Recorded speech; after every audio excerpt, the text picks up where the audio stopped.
Oh, hello. I'm going to show you what I do now for prepping the Sentinel. This being the main workhorse of getting engines and works trains along the line at the moment. One example is every morning we're running the steam, we always usually drag the engine out of the shed, and it's always this one we flash up first to drag it out. But anyway, I've already checked the logbook, checked for any previous faults, so there's none reported, so brilliant. I've already checked the handbrakes on, which was the first thing I did. And now I walk around here, because down here we have the gearbox, and there is a dipstick on there to check. So just lift the flap up, fill it up, that's plenty of oil. Put it back in, close the flap,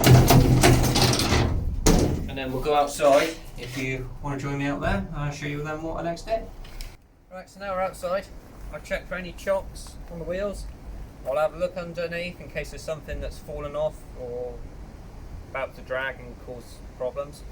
But yeah, so these are the oil pots on the axle boxes. Just a quick open up, make sure I can see oil in the mesh pot in there. There's 4 pots in total, 1 for each axle. That was fine. Like I say, I'll just have a quick check around and underneath. Look for anything that might be dangling that can catch on stuff. One example, because it's a chain-driven engine here, there could be anything dangling which could catch in the chain, but nothing is going to get in the way today. So then I move around here. Check that oil pot, that's fine. Wheels are not chocked. Sandpipe's fine. And I climb up here in the engine bay.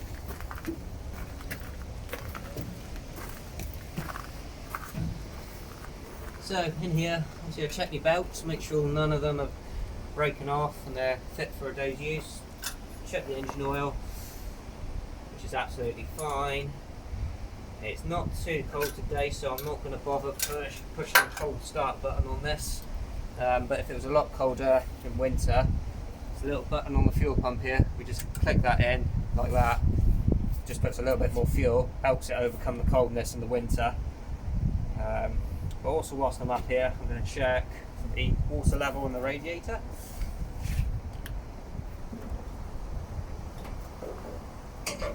That's fine.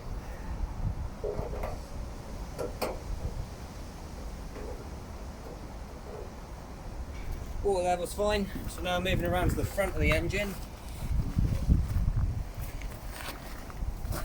Obviously just check the vacuum pipes. There's the coupling's fine. My air hoses connect well on its safety cap. That's closed. Then walk around here. Climb up on this side of the engine now. It's in here. I've got to check the compressor belts. That's fine. That's the compressor up there. Everything on this is belt driven, so if any of these snap, then we can't really run it. If the radiator belt snaps, can't fail it. If these are snapped, failed. So yeah, it's important to make sure the belts are all in working order.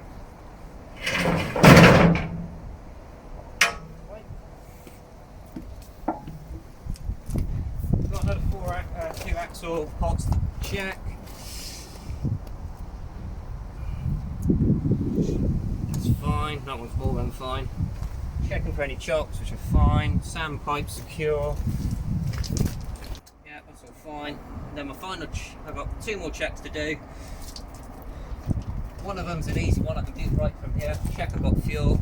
Fuel, 1/4 tank. For this engine, she doesn't burn a lot at all. So that's more than enough for what I need it to do. And then it's a case of going back into the cab. So now I'm back in the cab.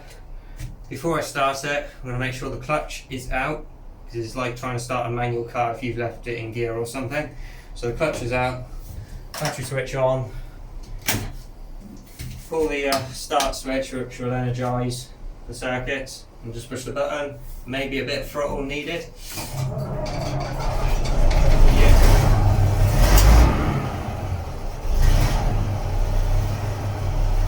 And then what I'll do, after like a minute, I'll go down and close the air tap tank to give it a chance to blow out any crap that's accumulated whilst the motor's been stationary. In the meantime, I'll have tidy in the cab, I'll keep the rubbish left here.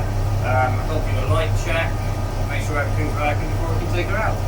That's all I do really.